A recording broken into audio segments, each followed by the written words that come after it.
November 15, 1966. Newlyweds Stephen Millett and Linda were driving down a deserted road near the old TNT factory outside Point Pleasant. Suddenly, a massive figure with red, coal-like glowing eyes appeared in their headlights. The creature stood over 2 meters tall, with leathery wings folded behind its back. It didn't fly away. It rose vertically into the air without flapping its wings and began pursuing their car at nearly 100 kilometers per hour. Stephen pressed the accelerator to the floor, but the entity effortlessly kept pace. Only at the edge of town did it vanish. Their report to the police marked the beginning of the town's darkest chapter. But this was just the first night of the nightmare. Over the next hours and days, other witnesses came forward with eerily similar descriptions: the glowing red eyes, the silent hovering, the unnerving intelligence behind its gaze. The local sheriff dismissed it as a large bird, but the terror had already taken root. Point Pleasant would never be the same again. In the following weeks, new sightings were reported almost daily. Hunters spotted it in the woods. TNT factory workers saw it near the storage bunkers. A woman called the police screaming that a giant bird was staring at her through her bedroom window. Children were afraid to walk home from school after dark. The local newspaper, the Point Pleasant Register, began documenting the phenomenon. A map of sightings soon covered the entire county.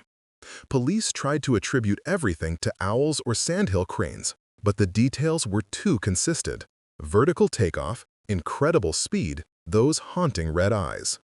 The town sank into collective paranoia. Nighttime streets emptied. Doors were locked early. Conversations in diners and shops centered on one topic: the winged creature that watched them from the darkness. The community was fracturing under the weight of an unexplained terror. A bizarre medical phenomenon emerged. Several individuals who had close encounters with the Mothman reported temporary blindness. One witness, a nurse, was unable to see for several hours after her sighting. Doctors documented symptoms resembling intense retinal flash burns, but found no physical damage. Theories varied wildly, from powerful infrared emission to psychogenic shock. Parapsychologist John Keel, who later studied the case extensively, hypothesized that the entity emitted an energy field that directly affected human consciousness. This temporary blindness became one of the most terrifying pieces of evidence. The Mothman was not merely a bird or a hoax. It was something that could physically alter a person with nothing but its gaze. The phenomenon added a layer of physiological terror to the psychological fear. It transformed the Mothman from a local mystery into a tangible, dangerous anomaly. Witnesses weren't just scared, they were marked. Beyond physical sightings, witnesses reported strange mental phenomenon. Several individuals claimed to receive telepathic warnings from the entity, vague but urgent messages about great disaster and impending doom. Others experienced vivid prophetic dreams featuring the winged figure, often with imagery of collapsing structures and water. Parapsychologist John Keel documented these cases extensively, noting a pattern of ultra-terrestrial communication. He theorized the Mothman wasn't merely an animal, but an intelligence capable of interacting with human consciousness on a psychic level. The most chilling accounts came from people who saw the creature in dreams days before the Silver Bridge disaster, dreaming of rushing water and screams, dreams they only understood in hindsight. This layer of the mystery suggested the Mothman was not just a passive observer, but an active agent delivering warnings from a realm beyond normal perception. Official records from the period reveal a tense struggle between public fear and institutional denial. Police reports initially classified sightings as large bird or misidentified crane. However, internal memos showed growing concern as reports came from credible witnesses, including police officers themselves. Keel's investigation suggested possible military interest due to the proximity of the secret TNT factory area, a former WW2 munitions plant. Some witnesses reported being visited by men in suits who warned them to stop talking.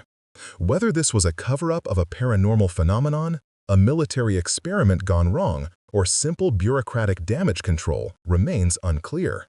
The true extent of what authorities knew may never be revealed, but the gap between public statements and private concern is undeniable. In the hours before the Silver Bridge collapse, multiple witnesses reported final, frantic Mothman sightings near the bridge. One man claimed it flew directly over the structure, emitting a piercing shriek. At 5:04 p.m., the bridge's chain failed, plunging 46 vehicles into the icy Ohio River. 46 people died. Survivors and rescuers later recalled eerie details: strange lights over the river minutes before, unexplained electrical malfunctions, and an overwhelming sense of dread. For the town, the Mothman's appearances and the disaster became forever linked. Was it a warning that went unheeded? A cause, or a monstrous coincidence?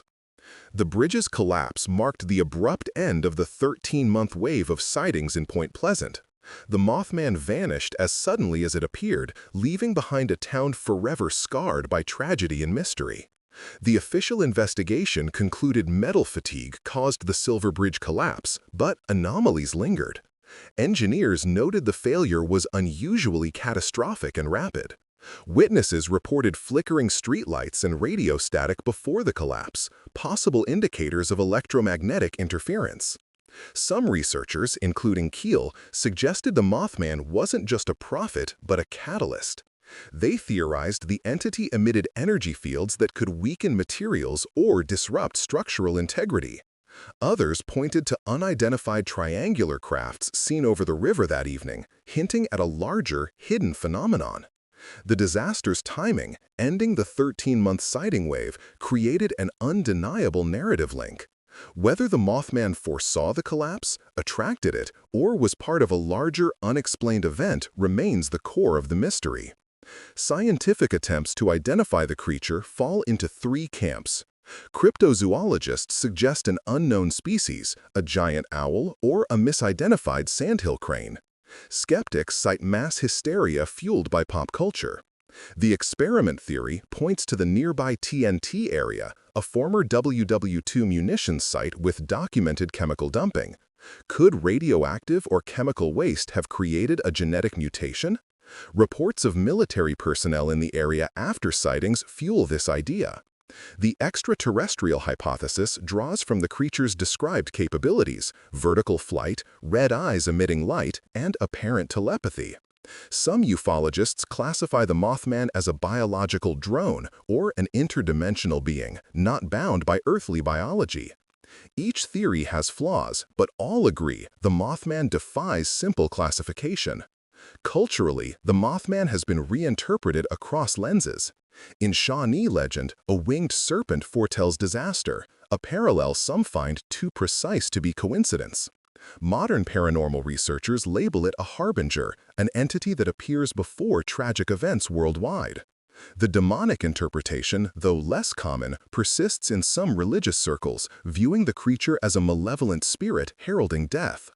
Conversely, a minority see it as a misunderstood guardian, attempting to warn humanity of approaching doom. This evolution from local monster to global archetype suggests the Mothman taps into a deeper, almost mythic fear: the idea that some forces see the future and that their warnings are written in a language of terror we struggle to understand. The Point Pleasant chapter closed in 1967, but the phenomenon did not end. Modern reports span decades and continents: the Chicago Mothman wave of 2017, sightings in Mexico, Russia, and even online viral encounters. Each new cluster follows a familiar pattern: concentrated sightings, witness descriptions of red eyes and silent flight, and often a subsequent local tragedy or unexplained event. Researchers debate whether this indicates a migratory entity, a recurring archetypal projection of collective fear, or evidence of multiple such beings. The digital age has amplified the myth, transforming the Mothman from a regional horror story into a global icon of the unexplained. Its legacy endures because it represents the ultimate unsolved mystery, a creature that exists at the intersection of folklore, eyewitness testimony, and potential reality. The Mothman is no longer just a story about West Virginia. It's a question mark written across the map of human experience, asking what else watches from the edges of our perception.